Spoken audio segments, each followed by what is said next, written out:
میں نام لکھوا لوں۔ آزادی کی تاریخ تقریباً 200 سالوں پہ محیط ہے۔ ان 200 سالوں میں جن لوگوں نے قربانیاں دی ہیں، جن لوگوں نے قائدانہ رول ادا کیا ہے، جنہوں نے اس تحریک کو پروان چڑھایا ہے، جنہوں نے اپنی بیویوں کو بیوہ اور اپنے بچوں کو یتیم کیا ہے، وہ کوئی اور نہیں بلکہ اس ملک کے مسلمان ہیں۔ میں یہ نہیں کہتا کہ دوسرے برادران وطن نے اس ملک کی آزادی کے لیے قربانیاں نہیں دی ہیں، قربانیاں انہوں نے بھی دی ہیں، لیکن جنہوں نے اس ملک کے لیے اپنی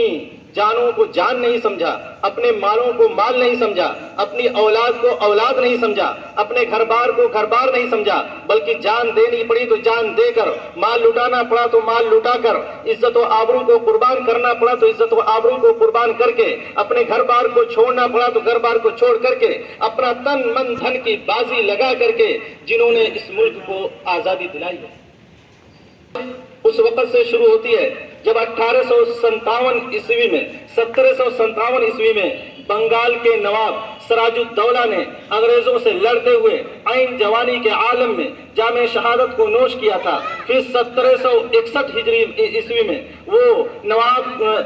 ٹیپو سلطان کے والد محترم حیدر علی کھڑے ہوئے اور انہوں نے پے در پہ انگریزوں کو کئی مارکوں کے اندر زبردست شکست سے دوچار کیا۔ ان کے انتقال کے بعد ان کے اقتدار کو ٹیپو سلطان رحمۃ اللہ علیہ نے سنبھالا، اور ٹیپو سلطان رحمۃ اللہ علیہ جنہیں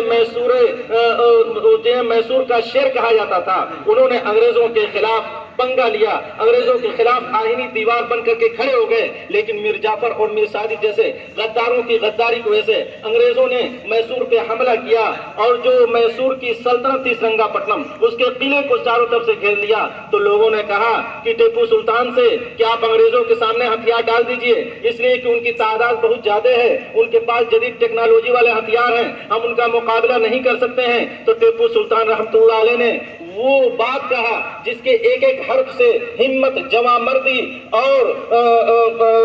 جوش ٹپکتا ہے۔ انہوں نے کہا کہ تم ہم کو انگریزوں کے سامنے گھٹنا ٹیکنے کا مشورہ دے رہے ہو، یاد رکھو کہ شیر کی ایک دن کی زندگی گیدڑ کی 100 سال کی زندگی سے بہتر ہوا کرتی ہے۔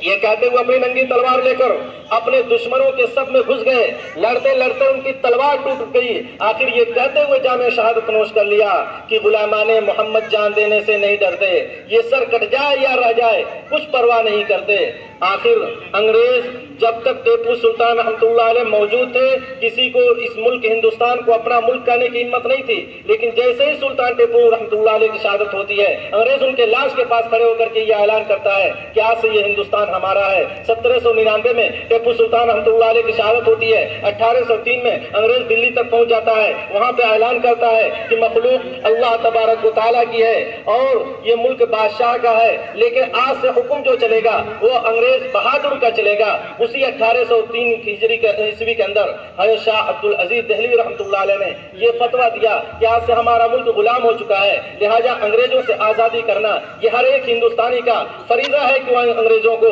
اس ملک سے باہر کرنے کے لیے جد و جہد کرے، کوششیں کرے۔ انہوں نے صرف فتویٰ نہیں دیا بلکہ اپنے شاگرد خاص، اپنے خاص مرید سید احمد شہید رحمۃ اللہ علیہ اور شاہ اسماعیل شہید رحمۃ اللہ علیہ کو اس کے لیے تیار کیا۔ شاہ اسماعیل شہید رحمۃ اللہ علیہ ان کے بھتیجے تھے۔ ان دونوں حضرات نے پورے ملک کا دورہ کیا، پورے ملک کے لوگوں کے اندر آزادی کی چنگاری کو بھڑکا دیا، ان کے دلوں کے اندر آزادی کے شعلے کو فیروزہ کر دیا، اور تمام پورے ملک کے دورہ کر کے انہوں نے ایک ایسے لشکر کو تیار کیا جو اس ملک کے لیے اپنا تن من دھن سب کچھ لٹانے کے لیے تیار تھی۔ ان تمام لوگوں کو لے کر کے وہ ملک سے ہجرت کر کے کابل کے اندر پہنچے، وہاں پہ جا کر کے انگریزوں کے خلاف لڑنے کی پوری تیاری ہو چکی تھی، اور قریب تھا کہ ملک پہ انگریزوں کو یہاں سے باہر نکالنے کے لیے ایک بارگی حملہ کر دیا جاتا، لیکن راستے میں کوئی اور آ گیا، اور سکھوں کے جو راجا تھے رنجیت سنگھ، ان سے لڑائی کرنی پڑی، اور وہیں بالا کوٹ کے اندر 1831 عیسوی میں حضرت سید احمد شہید رحمۃ اللہ علیہ، شاہ اسماعیل شہید رحمۃ اللہ علیہ اور ان کے ساتھ سینکڑوں ان کے رفقا کی